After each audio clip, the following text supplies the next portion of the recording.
Grabe, sobrang overwhelming ang overwhelming pa rin.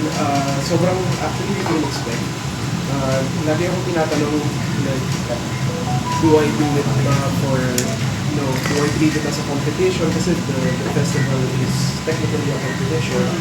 Pero never ko iniisip yun, ito yung ginagawa ko yung mga projects ko. So parang, especially with this one, yung context kasi ng film na to, sobrang personal siya kay Direk JP. So, sobrang personal film siya. And, ang laking bagay nung mapagkatiwalaan ka ng ganong klaseng story ng isang writer, director. Kumbaga parang mas lumaki yung responsibilidad ko bilang artista dun sa kwento niya. Kasi nga, sobrang mahalaga siya for Direk JP.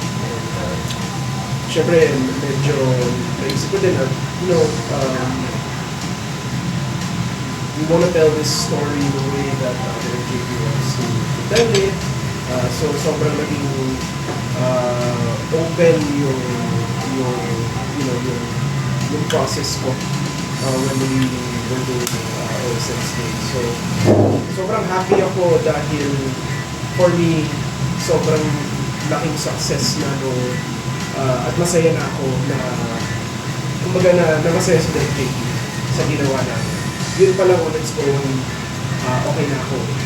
But then, during awards night, when we were, konti lang kami nun sa table, sobrang hindi kami nag-expect na we were there to celebrate with everyone. Yeah. Pero ang ending, nanalo sa Direk JP din, Best Director. So, sobrang tuwan-tuwa kami. That, this goes to show na talagang pagka binuhos mo yung puso mo sa isang kwento, ay malayo mararating. Maraming makaka-relate. Speaking of pagbuhos, parang wala kang, may pahinga ka pa ba? Congratulations na rin sa galing mo sa liwanag. Salamat. So, Pahinga, ayun nga eh. Recently, I was very blessed to be able to work in different platforms. Three platforms. Yeah, Movie, yun nga eh. theater, and Series, streaming on Netflix. Yeah. Kumbaga parang nag 2023 all over again ako. Parang yun kasi yung nangyari ng 2023. Parang all platforms, all mediums ginawa ko. So parang nauulit this year, and I'm so glad kasi sobrang nakaka-energize siya as an artist to be able to work with different people, very different platforms as well. Pero syempre, mahal ko yung ginagawa ko. So, even though nakakapagod siya, nakaka-fulfill naman. So, yung pahinga, hanggat, saka ako na iniisip, basta masaya naman at fulfilled yung artistry ko at yung passion ko. Okay na ako. Sure, namimili ka pa ba? Ako, ever since, lagi akong basta I feel, I resonate and I feel strongly for the character and the script. Gagawin ko siya, no matter how big or small the production may be, basta gusto ko yung kwento. Yun naman yung nauuna parati. Siyempre, in regards to schedule, dun na yung mga times na kailangan talaga mag-decide. Actually, medyo madaming akong kinailangan i-decline ng mga projects dahil hindi kakayanin.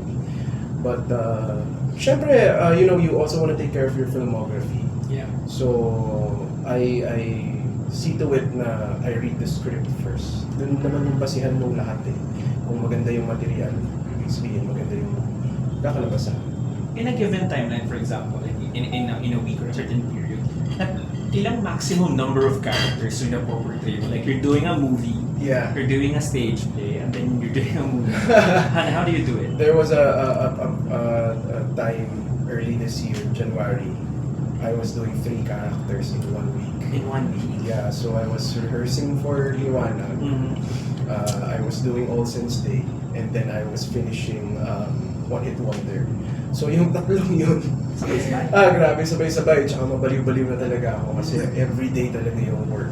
Tapos at the same time, inaaral ko yung character ko sa Liwanag sa Dilim. Kung paano gawin, at a certain point, you know, syempre as an actor, you always want to, you know, be as, you know, real as possible when it comes to your pursuit in the truth. But at times, wala. Your body kasi doesn't know that you're acting. You're the one who's commanding it, as nanggagaling sa utak, then you let your body follow. But then, if your body's tired, kung pagod ka na, hindi na siya sumusunod, kakailanganin, you know, ilabas yung mga ibang bala. Kailangan mo maghanap ng bagong technique, you know, para mas maging effective. And there are all sorts of, ang daming masyadong techniques, you know, that na ako rin na through the years natutunan ko na. But I'm thankful na dun sa tatlong projects na yun, at ang laking bagay nung mga kasama mo. Kasi sila yung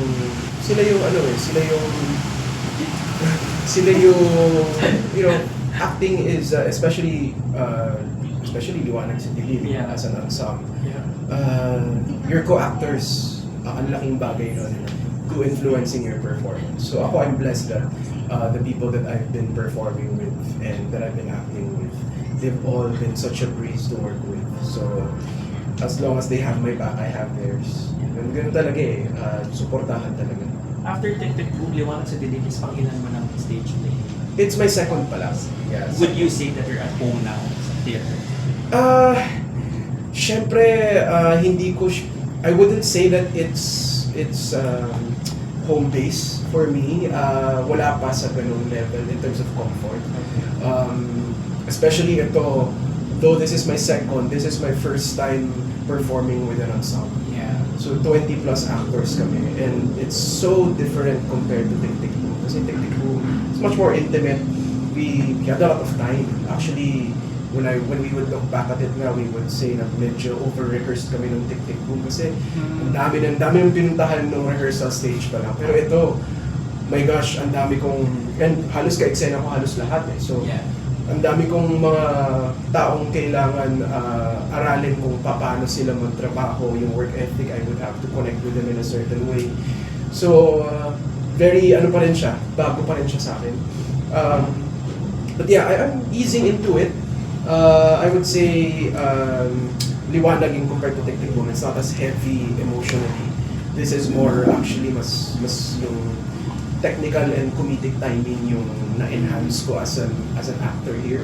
It's a very technical show. Kung napanood nyo na siya, ang daming cues na kailangan saktong-sakto. So, yung technicality ng teatro, dun ko siya na medyo, okay, ganito pala pag ganito ka technical. Yung Tek Tek Boom kasi parang, sige, perform, bahala ka, ikaw mag-command ng timing. Ito, I had to fit into the timing of the show. So, that's something that I'm still learning as we're doing the shows. But ayun. Yeah. You're coming up with sorry. Dire-diretso. Kuya Boy.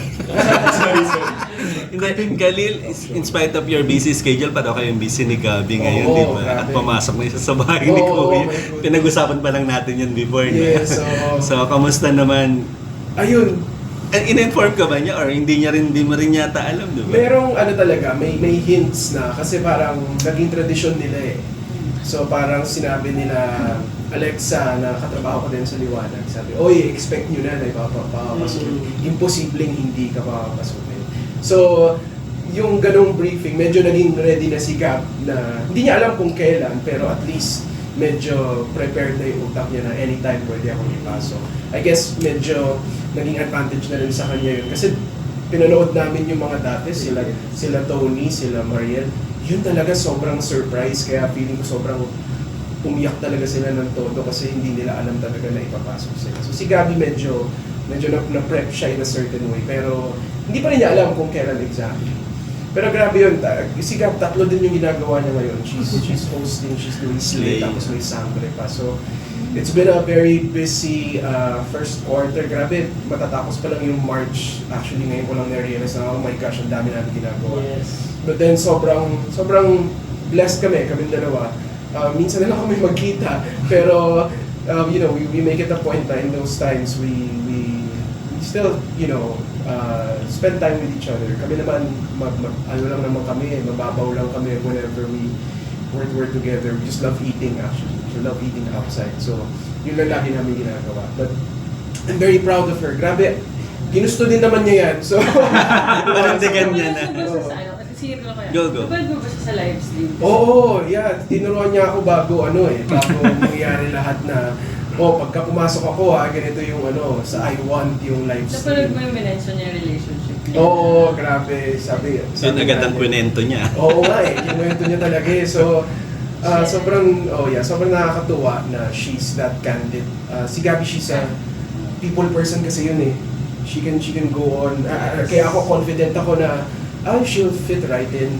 Kinakabahan siya pero kaya niya yun. And last sa akin, has it always been like that? Sabi niya kasi kahit yakapin ko sabay si Dustin at may isa pang guy, sabi niya, I'm